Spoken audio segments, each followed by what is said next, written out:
Assalamualaikum warahmatullahi wabarakatuh. Perkenalkan, nama saya Widya Alanti. Saya dari Pagi Power kelas pagi. Video ini dibuat untuk memenuhi tugas dari mata kuliah Kemuhammadiyahan semester 3. Hari ini saya akan berceramah singkat tentang kejujuran. Kejujuran sangat kental dengan adab bicara. Walaupun mungkin bisa dimaksudkan ke dalam pertemuan yang telah lalu, akan tetapi masalah kejujuran karena sangat pentingnya maka kita mendirikan pembahasan tentang kejujuran. Karena kejujuran ini adalah merupakan salah satu pilar yang penting dalam akhlak Islam.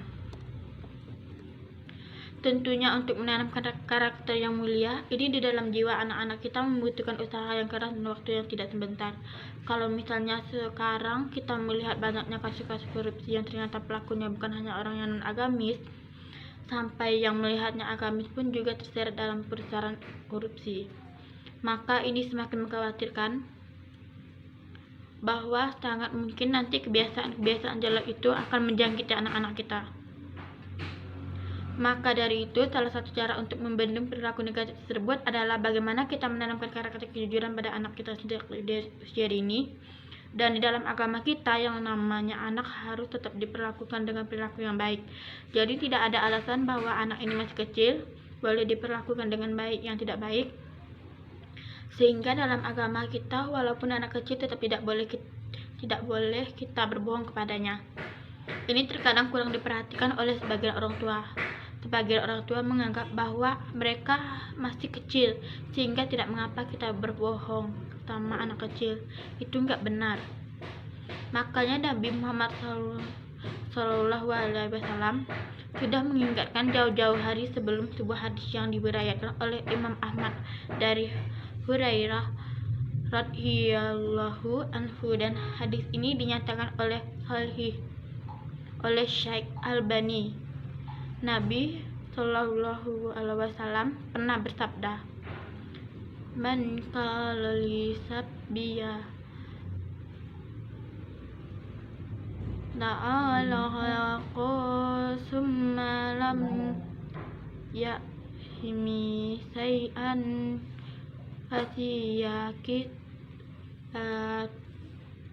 Barang siapa yang berkata kepada anak kecil, "Kemarilah engkau, akan kuberikan sesuatu," lalu dia tidak memberi apa-apa, maka perbuatan tersebut dianggap sebuah kedustaan.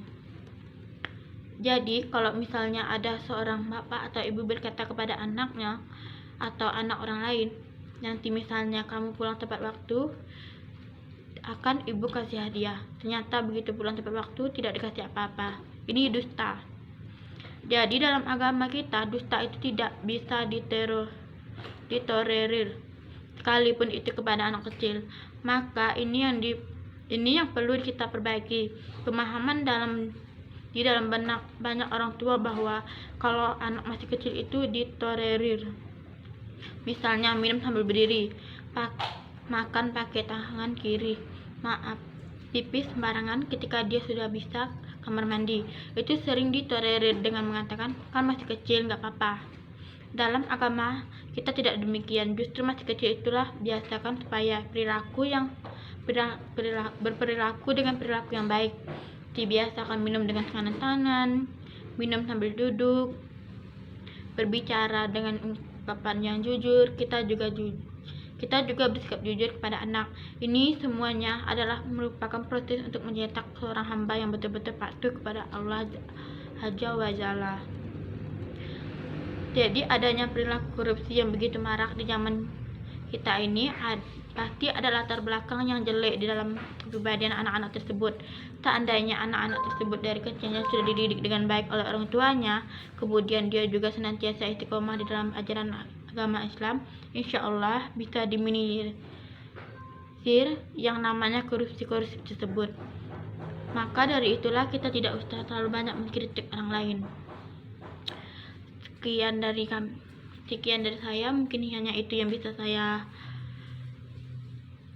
sampaikan hari ini. Kurang lebihnya saya mohon maaf. Assalamualaikum.